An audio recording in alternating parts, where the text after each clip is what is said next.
Hello students, आप सभी का हमारे चैनल में स्वागत है। आज मैं आपको क्लास इंटरमीडिएट का फिजिक्स का दीर्घ क्वेश्चन बताऊंगा। यदि आप इसे पूर्ण रूप से तैयार कर लेते हैं, ठीक है, यदि आप इसे पूर्ण रूप से तैयार कर लेते हैं तो आप मान के चलिए आपके पेपर में 70 में 70% आपको सब टोटली नंबर दिखेंगे। ठीक है, एक वीडियो मैंने इससे पहले डाला है जिसमें 80 क्वेश्चन मैंने डाले हैं, तो उसे आप पूरा देख लीजिएगा। और प्लस इसमें आज आपको 51 क्वेश्चन मिलेंगे। यदि ये दोनों आप तैयार कर लेते हैं तो आप मान चलिए आपको बोर्ड में सारे क्वेश्चन मिल जाएंगे। तो अब हम समझते हैं क्वेश्चन नंबर 1।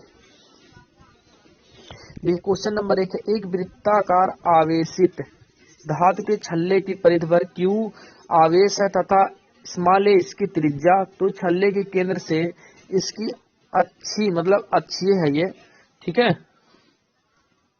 अक्षीय पर कितनी दूरी पर विद्युत क्षेत्र की तीव्रता अधिकतम होगी, प्रयुक्त सूत्र को स्थापित कीजिए। ठीक है, ये पहला क्वेश्चन है। और जिस भी क्वेश्चन का आपको सलूशन नहीं मिलेगा वह क्वेश्चन आप कमेंट बॉक्स करेंगे, आप कमेंट कर देंगे, आपको उसका PDF मिल जाएगा। ठीक है, अब हम देखते हैं दूसरा क्वेश्चन।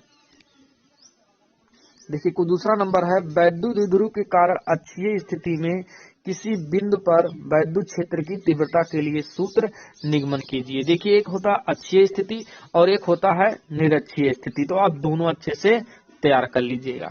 ठीक है, अब प्रश्न नंबर 3 देखते हैं।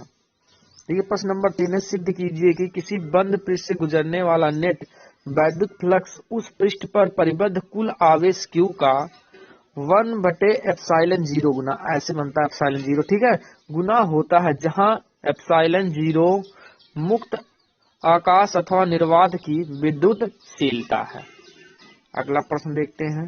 और ये सारे क्वेश्चन आप अपने विद्या अवतार जिससे भी मिल सके उस सारे सोल्यूशन आप अच्छे से तैयार कर लेना। जिसका भी क्वेश्चन का सोल्यूशन नहीं मिलेगा उसे आप कमेंट जरूर कर सकते हैं।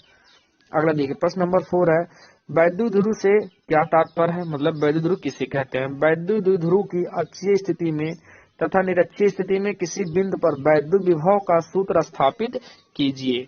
ठीक है, देखिए सारे क्वेश्चन आप अच्छे से पढ़ लीजिए। सारे क्वेश्चन आपको मैं बता रहा हूँ, कोई भी क्वेश्चन आपके बोर्ड से बाहर जाएगा नहीं, सारे क्वेश्चन आ जाएंगे। ठीक है, सब क्वेश्चन आपको 100 में 100% आएगा। इसका पहला पार्ट भी देख लेना जिसमें 80 क्वेश्चन वो होगा, अब प्लस इसमें 51 क्वेश्चन आपको मिलेंगे। तो अगला क्वेश्चन देखिए, वैद्युत ध्रुव आघूर्ण से आप क्या समझते हैं। सिद्ध कीजिए कि निरक्षीय स्थिति में किसी बिंदु पर वैद्युत ध्रुव द्वारा वैद्युत विभव शून्य होता है।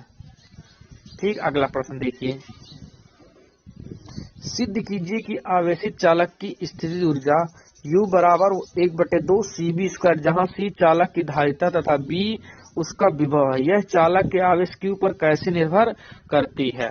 ठीक है, अगला प्रश्न नंबर 7 समझिए। देखिए प्रश्न नंबर 7 है, संधारित्र की धारिता की परिभाषा। देखिए समांतर प्लेट संधारित्र की धारिता का व्यंजक व्युत्पन्न कीजिए। इसकी धारिता को किस प्रकार बढ़ाया जा सकता है। अगला प्रश्न देखिए, वान डे ग्राफ जनित्र का सिद्धांत दीजिए। चित्र की सहायता से इसकी रचना एवं कार्य विधि समझाइए। देखिए जितने भी क्वेश्चन आप 100 में 100% सारे क्वेश्चन तैयार कर लीजिए। और वैसे भी आप 12 का पेपर देने जा रहे हैं। देखिए 80 क्वेश्चन उसमें है प्लस 51 क्वेश्चन है। और इसको अगर हम देख लें तो देखिए 131 क्वेश्चन है। ठीक है, टोटल अगर आप 131 क्वेश्चन तैयार कर लिए तो आप मान के चलिए आपको 70 में 70 क्वेश्चन आपको दिख जाएंगे। ठीक है, एक आध जो न्यूमेरिकल आएगा उसको थोड़ा सा आप देख लीजिएगा। ठीक, न्यूमेरिकल का भी वीडियो चाहिए तो उसमें अभी आप कमेंट जरूर कर सकते हैं। ठीक है, अगला प्रश्न देखिए, प्रश्न नंबर 9, किसी धातु में मुक्त इलेक्ट्रॉनों के अनुगमन वेग से क्या तात्पर्य है। किसी चालक में प्रवाहित धारा तथा इसमें इलेक्ट्रॉनों के अनुगमन वेग में संबंध स्थापित कीजिए। ठीक, अगला प्रश्न देखिए। अब 10 प्रश्न नंबर है, विद्युत परिपथ के लिए किरचॉफ के नियमों का आवश्यक परिपथ चित्र देते हुए उल्लेख कीजिए। धारा के लिए चिन्ह परिपाटी भी बताइए। ठीक है, जैसे किरचॉफ का 2 नियम होता है, दोनों नियम उसके बाद उसका चिन्ह परिपाटी भी बताना है। अगला प्रश्न नंबर 11 देखिए, व्हीटस्टीन सेतु का परिपथ आरेख खींचिए तथा संतुलन के प्रतिबंध का व्यंजन प्राप्त कीजिए। शेल तथा धारा मापी की स्थिति को आपस में बदल दे तो संतुलन की स्थिति पर क्या प्रभाव पड़ेगा। ये सारे क्वेश्चन आप 100% तैयार कर लीजिएगा, और वीडियो अच्छा लगे तो वीडियो को लाइक, सब्सक्राइब और शेयर करना 100% आपकी जिम्मेदारी है, ठीक है, ताकि ये जितने भी क्वेश्चन है सभी स्टूडेंट के पास पहुंच जाए, ठीक है, ताकि वो सब स्टूडेंट अच्छे से अच्छे नंबर से पास हो जाए। अगला है क्वेश्चन 12 नंबर, मीटर सेतु का सिद्धांत समझाइए। इसकी सहायता से किसी तार की विद्युत, ठीक है, किसी तार की धातु का विशिष्ट प्रतिरोध कैसे ज्ञात करेंगे, प्रयुक्त सूत्र निगमन कीजिए। ठीक है, अगला प्रश्न देखिए। प्रश्न नंबर 13 है, विभव मापी का सिद्धांत समझाइए। विभव मापी से किसी सेल का आंतरिक प्रतिरोध ज्ञात करने के लिए परिपथ आरेख खींचिए तथा प्रयुक्त सूत्र को प्राप्त कीजिए। ये सारे क्वेश्चन आप 100% तैयार कर लेना और अपने दोस्तों में इसे जरूर शेयर कर देना, ठीक है। 14 नंबर देखिए, धारावाही चालक के कारण उत्पन्न चुंबकीय क्षेत्र के संबंध में बायो-सेवर्ट का नियम चित्र द्वारा समझाइए एवं उत्पन्न चुंबकीय क्षेत्र का सूत्र प्राप्त कीजिए। अगला प्रश्न देखिए, और ये सारे क्वेश्चन आए हुए हैं बोर्ड पेपर में, इसीलिए सारे क्वेश्चन आपको मैं बार बार कह रहा हूँ 100% इसे तैयार कर लीजिए, ठीक है, यदि आपको अच्छे से अच्छा मार्क पाना है तो। अगला प्रश्न नंबर देखिए 15, एम्पियर का परिपथीय नियम। ये तो 2021 में भी आया है, 2022 में भी आया है, कंटिन्यू पूछा जा रहा है क्वेश्चन, ठीक है। ये एम्पियर के परिपथीय नियम का उपयोग करके एक अनंत लंबाई के सीधे धारावाही चालक का उत्पन्न चुंबकीय क्षेत्र का सूत्र स्थापित कीजिए। ठीक है, अगला प्रश्न देखिए 16 नंबर, बायो-सेवर्ट नियम का उपयोग करते हुए एक धारावाहिक लूप की अक्षीय रेखा पर चुंबकीय क्षेत्र का सूत्र प्राप्त कीजिए। सब क्वेश्चन 100% आप लोग तैयार कर लीजिएगा।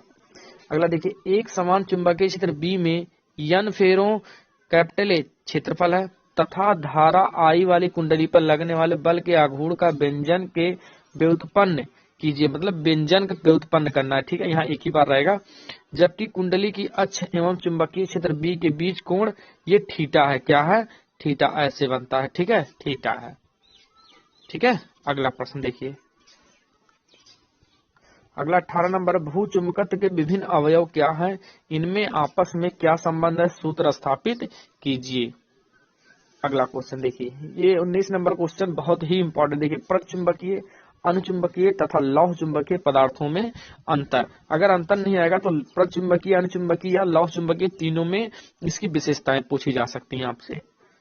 ठीक, अगला प्रश्न देखिए, अगला प्रश्न है, फैराडे के विद्युत चुंबकीय प्रेरण संबंधी नियमों की व्याख्या कीजिए। अगला 21 नंबर है, लेंज का नियम क्या है, दिखाइए कि यह ऊर्जा संरक्षण के नियम का पालन करता है।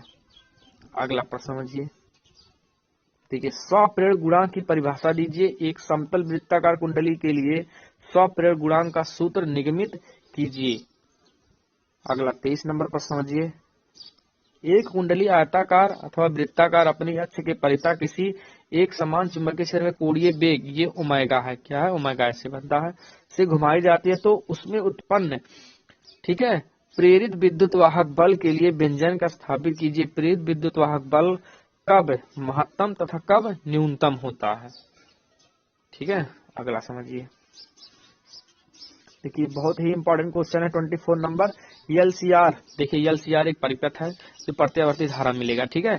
एक प्रत्यावर्ती धारा परिमित श्रेणी क्रम में जोड़ा गया सूत्र प्राप्त कीजिए। देखिए, इसके लिए प्रतिबाधा और इसका जो एंगल होता है कोण, वो दोनों फार्मूले आपको प्रूफ करना है, लॉन्ग क्वेश्चन का है, ठीक है ना।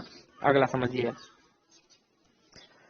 देखिए, चौक कुंडली का कार्य सिद्धांत समझाइए। चौक कुंडली में वाटहीन धारा के महत्व को समझाइए, ठीक है। जब भी चौक कुंडली पढ़िएगा तो उसमें ट्रांसफार्मर पढ़ लेना, ठीक है। जो मैंने 80 क्वेश्चन बनाया उसमें ट्रांसफार्मर भी है, ठीक। अगला समझिए, विद्युत चुंबकीय तरंगे क्या है, विद्युत स्पेक्ट्रम के मुख्य भागों को उनकी तरंग, ये तरंग दैर्ध्य है, ठीक है, परास के साथ लिखिए, ठीक है। अगला 27 नंबर देखिए, मैक्सवेल समीकरणें बताइए तथा उन्हें समझाइए, ठीक है। अगला 28 है, विस्थापन धारा क्या है, एम्पियर मैक्सवेल समीकरण प्राप्त कीजिए। सब ये 28 नंबर क्वेश्चन रटे रटा एकदम 100% रखे रहना, ठीक है। अगला समझिए, देखिए, ये पार्ट 1 और पार्ट 2 दोनों के लिए, मतलब पूरी फिजिक्स का क्वेश्चन है इसमें। अगला समझते हैं हम, देखिए, अगला है, गोलीय दर्पण की फोकस दूरी की परिभाषा दीजिए। गोलीय दर्पण के लिए 1/f = 1/b + 1/u में संबंध स्थापित कीजिए। ठीक है, देखिए या तो रेखीय आवर्धन का फार्मूला आप लोगों में पूछा जाता है -b/u, ये भी प्रूफ कर लीजिएगा। ठीक है, देखो इंटरमीडिएट में हो सकता है ये ना आए, लेकिन अगर चांस है तो माइनस या रेखीय आवर्धन का -b/u, इसका चांस ज्यादा रहता है। ठीक है, तो उसे भी आप लोग देख लेना। अगला 30 नंबर देखिए, N1 तथा N2 अपवर्तनांक के दो माध्यमों को अलग करने वाले उत्तल गोलीय पृष्ठ के लिए अपवर्तन संबंधी सूत्र लिखिए। अब इसमें उत्तल पृष्ठ और अवतल पृष्ठ दोनों के लिए आप 100% तैयार कर लेना। ठीक, अगला प्रश्न देखते हैं। 31 नंबर देखिए, किसी गोलीय पृष्ठ पर प्रकाश के अपवर्तन का सूत्र लिखिए तथा लेंस के मेकर का सूत्र स्थापित कीजिए। देखिए ये लेंस के मेकर का सूत्र है, इसे आप 100 में 100% तैयार करके जाएंगे। ठीक है, क्योंकि हो सकता आपको ये हूबहू यही क्वेश्चन दिख जाए एकदम। अगला प्रश्न देखिए, 32 नंबर क्वेश्चन है, प्रिज्म के पदार्थ के अपवर्तनांक का सूत्र। ठीक है, अल्पतम विचलन कोण, ठीक, प्रिज्म के कोण पदों में निगमन कीजिए। देखिए ये क्वेश्चन बार बार रिपीट हो रहा है। ठीक है, 21 में भी आया था, 22 में भी आया था, कोरोना काल से पहले भी आया था ये क्वेश्चन।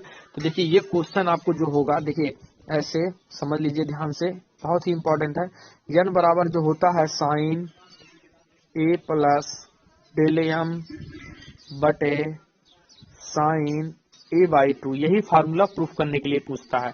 और इसी में कभी कभी बोल देता है पतले प्रिज्म के लिए भी, तो यही जो एंगल होता है यही कम हो जाता है। ठीक है, तो इससे फार्मूला बन जाता है, तो उसे भी आप पूरी तरीके से तैयार कर लेंगे, यही फार्मूला रहेगा। बस पतले लेंस के लिए जो कोण होता है वो अल्पतम हो जाता है। ठीक है, 100% ये क्वेश्चन सब तैयार कर लीजिएगा।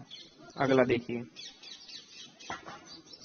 33 नंबर है, निकट दृष्टि दोष तथा दूर दृष्टि दोष क्या है, इसका निवारण किस प्रकार किया जाता है, किरण आरेख द्वारा समझाइए। ये तो आप लोग भी जानते हैं, बहुत ही आसान क्वेश्चन है। इसमें कभी कभी मानव नेत्र भी पूछ लेता है, कभी कभी। ठीक है, मानव नेत्र भी आप लोग थोड़ा देख लीजिएगा, लेकिन इंटरमीडिएट में हो सकता है कम ही चांस है इसके आने के। ठीक है, अगला देखिए 34 नंबर, संयुक्त सूक्ष्मदर्शी का किरण आरेख बनाइए तथा स्पष्ट कीजिए कि न्यूनतम दूरी प्रतिबिंब बनने की स्थिति के लिए आवर्धन क्षमता के सूत्र स्थापना कीजिए। इसका अभिदृश्यक इतने छोटे द्वारा का क्यों होता है। ये सब क्वेश्चन आप 100% तैयार कर लेना। वीडियो को जितना हो सके उतना ज्यादा से ज्यादा शेयर कर दीजिए। अगला समझिए, देखिए 35 नंबर है, तरंगार किसे कहते हैं, हाइगेंस का द्वितीयक तरंगिकाओं का सिद्धांत समझाइए तथा इसके आधार पर तरंगों के परावर्तन की व्याख्या कीजिए। देखिए इसे भी आप, ये तरंगार किसे कहते हैं, इसको 100% याद करना। और देखो जो आपके चांस है बोर्ड में आने का, देखो एक तरंगार किसे कहते हैं। देखो 36 नंबर क्वेश्चन समझिए, हाइगेंस के द्वितीयक तरंगिकाओं के, ठीक है, द्वितीयक तरंगों के सिद्धांत के आधार प्रकाश के तरंगों के अपवर्तन के नियमों की व्याख्या। तो देखो ये 35 नंबर में अगर क्वेश्चन पूछेगा तरंगार किसे कहते हैं या हाइगेंस के द्वितीयक तरंगों के अपवर्तन की व्याख्या, तो इसीलिए दोनों क्वेश्चन आप 100% तैयार करके जाना। देखिए 37 नंबर समझिए, प्रकाश के व्यतिकरण के लिए यंग के द्विक स्लिट प्रयोग का सिद्धांत समझाए तथा केंद्रीय फ्रिंज किसी दीप्त फ्रिंज की दूरी के लिए व्यंजक प्राप्त कीजिए तथा इससे फ्रिंज की चौड़ाई का मान कीजिए। इसे भी आप 100% तैयार करके जाएंगे। ठीक है, अगला समझिए, देखिए अगला है 38 नंबर, कला संबंध स्रोत किसे कहते हैं, व्यतिकरण की शर्तों का उल्लेख कीजिए। ठीक है, और इसमें आपको 60 क्वेश्चन मैंने बनाया व्यतिकरण किसे कहते हैं, तो वो क्वेश्चन लेकर आता है। ठीक है, अगला देखिए 39 नंबर है, प्रकाश के ध्रुवण से आप क्या समझते हैं। ठीक है, इसको अच्छे से तैयार कर लेना। समतल ध्रुवित प्रकाश के उत्पादन तथा संसूचक की किसी विधि का सचित्र वर्णन कीजिए। और देखिए इसमें इसके साथ साथ ये भी क्वेश्चन पूछा जाता है, जैसे ये ब्रूस्टर का नियम क्या है, कभी कभी ब्रूस्टर का नियम सिद्ध करने के लिए भी पूछ लेता है, तो वो पूछे आप जरूर तैयार कर लेंगे।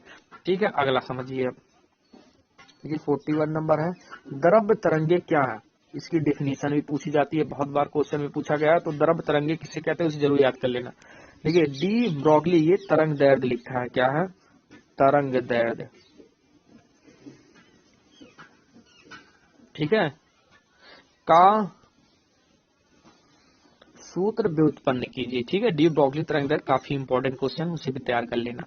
अगला देखिए, हाइड्रोजन परमाणु के लिए बोहर की अवधारणाएं लिखिए। हाइड्रोजन परमाणु के प्रथम कक्षा की त्रिज्या के लिए व्यंजक निगमित कीजिए। ठीक है। और जो सबसे ज्यादा इंपॉर्टेंट क्वेश्चन है वो ये है, हाइड्रोजन स्पेक्ट्रम के विभिन्न श्रेणियों के लिए तरंग दैर्ध्य ये लिखा, क्या लिखा, तरंग दैर्ध्य का सूत्र लिखिए। देखिए इसमें आपको 5 श्रेणियां मिलेंगी, एक लाइमन श्रेणी नंबर 2 मिलेगी, फिर पासन श्रेणी नंबर 3, ठीक है, ब्रैकेट श्रेणी, फुंड श्रेणी, ठीक है। तो इसी प्रकार 5 श्रेणियां आपको मिलेंगी, तो 5 श्रेणियों को आप फिगर के साथ जरूर तैयार कर लेना, ठीक। अब अगला देखिए क्वेश्चन नंबर 44 का, नाभिकीय बल क्या होते हैं, नाभिकीय बलों के गुणों का वर्णन कीजिए। अगला 45 देखिए, रेडियो एक्टिव क्षय से संबंधित रदरफोर्ड सोडी का नियम लिखिए। इस लेसन में ये सबसे ज्यादा इंपॉर्टेंट क्वेश्चन है, ठीक। अगला क्वेश्चन समझिए 46 नंबर है, युग्म उत्पादन से या युग विनाश से क्या तात्पर्य है, मतलब युग उत्पादन क्या है और युग विनाश क्या है, उदाहरण सहित समझाइए। अगला देखिए 47 है, रेडियो एक्टिव क्षय तथा नाभिकीय विखंडन में क्या अंतर है, इनके एक एक उदाहरण दीजिए। ये सारे क्वेश्चन बोर्ड एग्जाम के लिए काफी ज्यादा इंपॉर्टेंट है, क्योंकि बार बार क्वेश्चन पूछे गए हैं, मतलब सब रिपीटेड क्वेश्चन है। 48 नंबर देखिए, नाभिकीय विखंडन तथा नाभिकीय संलयन में अंतर बताइए। अगला 49 नंबर है, पी टाइप तथा एन टाइप अर्धचालक क्या है, उदाहरण दीजिए। बहुत ही इंपॉर्टेंट क्वेश्चन है, ठीक है। अगला समझिए, इसमें देखिए अगला है 50 नंबर, इसमें पीएनपी तथा एनपीएन ट्रांजिस्टर की रचना तथा परिपथ, ठीक है, प्रतीक दीजिए, ठीक है। बहुत ही इंपॉर्टेंट क्वेश्चन, या तो एन टाइप या तो पी टाइप, इन दोनों में से, या ट्रांजिस्टर इसमें से, या इसी में एक क्वेश्चन और बनता है अवक्षय परत, अब वो पीएन के लिए भी बन सकता है, ठीक है। और पीएन संधि डायोड जब उसमें पढ़ेंगे, उसके बाद देखिए जब अवक्षय परत उसमें पढ़ लीजिएगा तो पीएन संधि डायोड पढ़ लेना, और प्लस उसमें फिर देखिए उसको फिर क्या करते हैं, दो प्रकार से फिर डिवाइड करते हैं, अग्रअभिनत और पश्चाभिनत, दोनों यही तैयार कर लेना। इतने में आपको बोर्ड में सारा क्वेश्चन इसका मिल जाएगा अर्धचालक से रिलेटेड, ठीक है। एक लास्ट क्वेश्चन है, उसे भी समझ लीजिए। देखिए 51 नंबर है, मूल लॉजिक गेट कितने होते हैं, ठीक है, इससे क्वेश्चन तैयार कर लेना है। उसके बाद प्रत्येक बूलियन व्यंजक तथा सत्यता सारणी बताइए, ठीक है, दीजिए। तो यही इतना क्वेश्चन है जो आपके मान के लिए बोर्ड पेपर में सारे क्वेश्चन आपको मिल जाएंगे, जितने भी क्वेश्चन आ रहेंगे सारे क्वेश्चन का जवाब, यदि आप इतना तैयार कर लिए हैं, ठीक है। तो इसी प्रकार का वीडियो पाने के लिए वीडियो को लाइक, सब्सक्राइब और शेयर करना ना भूलें। वीडियो देखने के लिए धन्यवाद। जय हिंद।